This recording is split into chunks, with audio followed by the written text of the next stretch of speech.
సత్యం బ్రూయాత్ ప్రియం బ్రూయాత్. ఇతరులకు ప్రియం కానిది అది సత్యమైన చెప్పకూడదు. కారణం, అందులో కాఠిన్యం ఉంటుంది.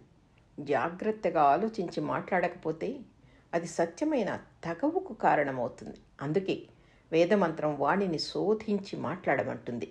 ఆ మాటలో అసత్యం, అప్రియం ఉండకూడదు. బుద్ధితో తర్కించి వాక్కుని శుద్ధి చేసి మాట్లాడమంటుంది. వాణిలోని దోషాలను వేరు చేయడానికి అనేక మార్గాలున్నాయి. చాలా తర్కశాస్త్రాలు ఉన్నాయి. వేదమంత్రం కూడా బుద్ధితో పరీక్షించి వేదవాణిని ప్రయోగిస్తే భద్రాలక్ష్మి అంటే మనశ్శాంతి లభిస్తుంది అంది. మానవుడు విద్యను అభ్యసించి విద్వాంసుడు, ధర్మాత్ముడు అయి విరోధం లేకుండా ప్రాణుల కళ్యాణం కొరకు ఉపదేశించాలి. ఉపదేశంలో వాణి మధురంగా, కోమలంగా, ప్రియంగా ఉండాలి. పవిత్ర భావంతో విద్యను ఆర్జించి దానిని ఉత్తమ జీవనంతో ఇతరులకు ఉపదేశించిన వాడే సఖా. దాని ఫలం సఖ్యం. సఖ్యం యొక్క పరిణామమే భద్రాలక్ష్మి. పారుష్యమనృతం చైవ పైశూన్యం చాపి సర్వశః అసంబద్ధ ప్రలాపస్య వాంగ్మయం స్యా చాతుర్విధం. మనుస్మృతి. వాణితో చేసే దుష్కర్మలు 4 విధాలు: పారుష్యం, అనృతం, పైశూన్యం, అసంబద్ధ ప్రలాపం. పారుష్యం కఠినంగా మాట్లాడడం, అనృతం అసత్యం చెప్పడం, పైశూన్యం చాడీలు చెప్పడం, అసంబద్ధ ప్రలాపం వ్యర్థంగా మాట్లాడడం. ఈ అసంబద్ధ ప్రలాపం ఓ వ్యాధి. పరమాత్మ ప్రసాదితమైన వాక్కుని ఆచి తూచి మాట్లాడాలి, వ్యవహరించాలి. ఈ దోషాల నుండి తప్పించుకోవడానికి ఒకే ఒక్క ఉపాయం ఉంది. వాక్కుని బుద్ధి అనే జల్లెడితో జల్లించి శుద్ధి చేసి సూనృతవాణిగా ప్రయోగించాలి. ఋగ్వేదాది చతుర్వేద విద్యలన్నీ వాణి ద్వారానే తెలుస్తాయి.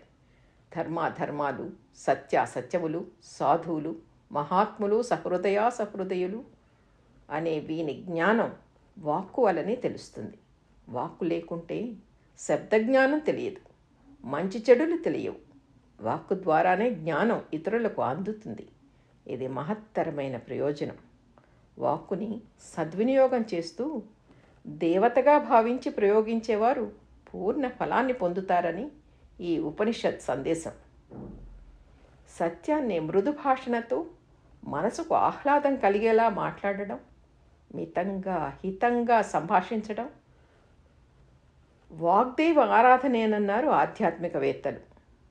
వ్యర్థ ప్రసంగాలు, నిందారోపణలు, పరుష భాషణ, ఇతరులను నొప్పించే మాటలు, ఇతరుల దోషాలను ఎత్తి చూపడం, వాటిని ప్రచారం చేయడం, ఇలాంటివన్నీ సరస్వతీదేవి దూషణతో సమానమని ఈ సూత్రాలను గుర్తించుకుని పాటించేవారు శారదాదేవికి అసలైన ఆరాధకులని అంటారు.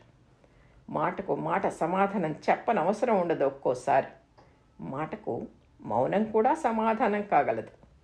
చెప్పదలుచుకున్నది మృదు భాషణతో వెల్లడించవచ్చు.